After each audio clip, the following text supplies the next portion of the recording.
Part 2, Database and API. In this video, I will introduce bank applications, database, and APIs. First, let's look at the database. We use MongoDB. We set the database name to my project. And we need to persist users' details in the database. So we have a collection users.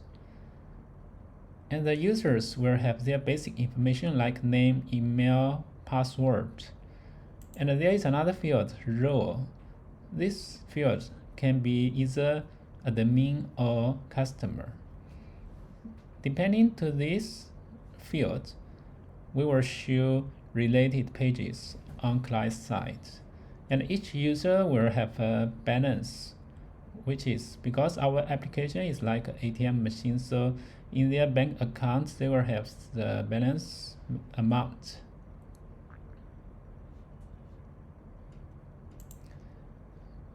Now let's take a look at the APIs.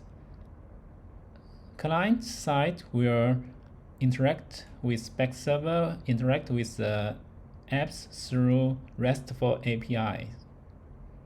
And we use Swagger to generate API documents. And we also have a DAL layer to interact for the backend server to interact with database.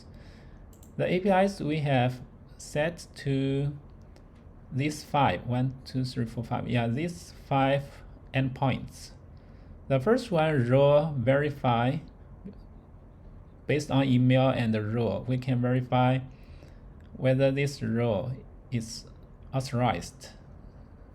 The response value will either be true or false.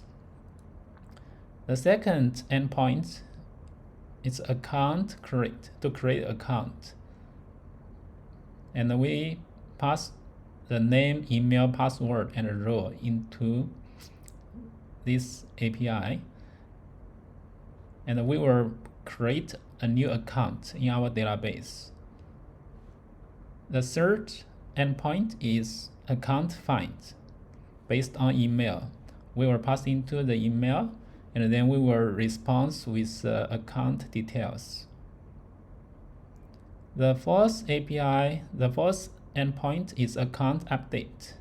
We will update balance of the specified account.